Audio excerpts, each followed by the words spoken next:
The worst moment of my life turned out to be the most beautiful gift that ever happened to me. I was diagnosed with MS, and that was the biggest moment of my life. I felt completely lost. That was also the signal that I needed. It was the trigger that brought me back to myself. I knew somewhere that we have the ability to heal ourselves.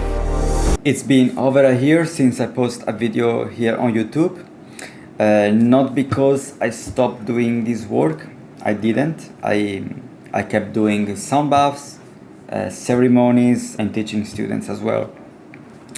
I stopped posting because being in front of a camera has never been so easy for me. I'm not a natural talker, unfortunately, and that made me a bit uncomfortable enough that I just stopped.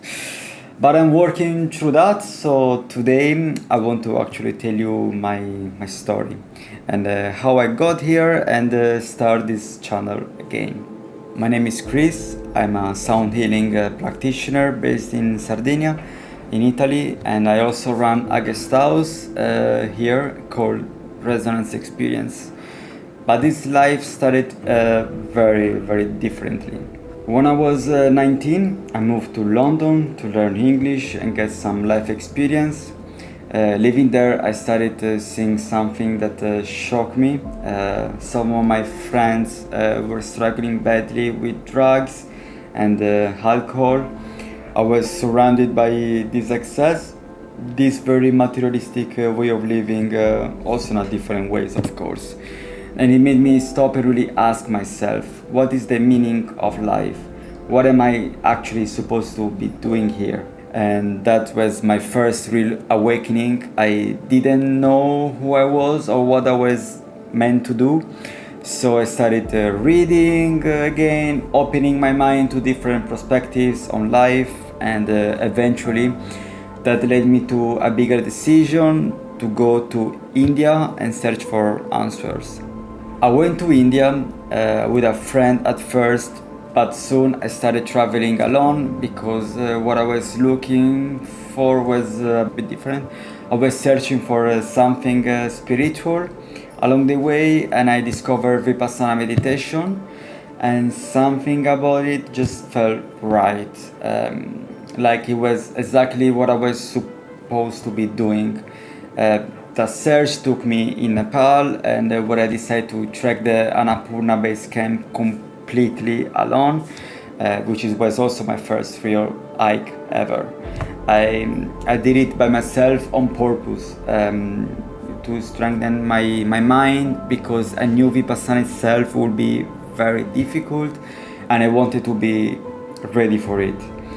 And it was actually in Nepal where I had my very first contact with the healing sounds, Tibetan singing bowls, gongs, etc. And I didn't dive deep into it back then, but music had already been part of my life since I was 8 years old, when I taught myself to play percussion, then flute and guitar.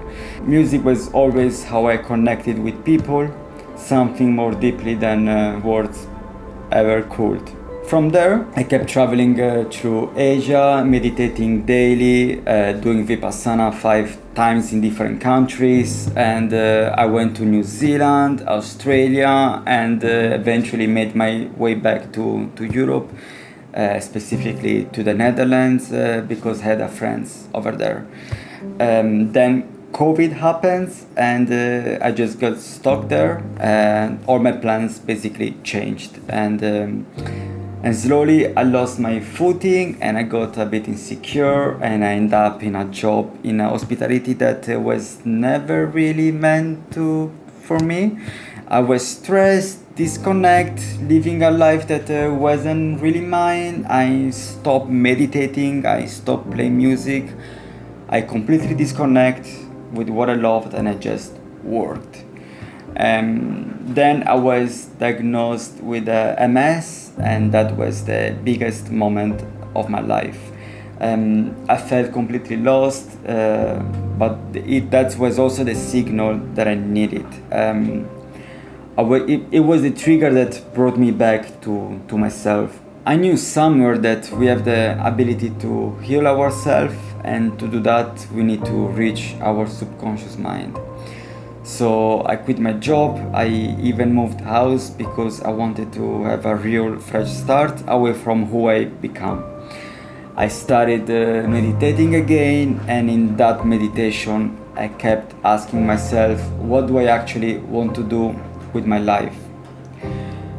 I went back in my mind to my childhood, to what I always loved, and it became very clear. It had always been spirituality and music. I put those two things together, and the answer was obviously sound. I trained in the sound healing through the Sound Healing Academy, and piece by piece, everything started to come together. I came back to Sardinia, and that's where I built my life now, my guest house, and my sound healing practice side by side. And here's the part that means the most to me.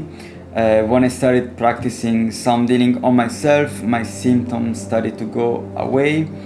I experienced firsthand how powerful sound can be for healing, and that's when it became clear. My purpose wasn't just to feel better myself, but to help other people through the power of sound, the same way it helped me. Today, I run sound baths, ceremonies, and I mentor students through the Sound Healing Academy.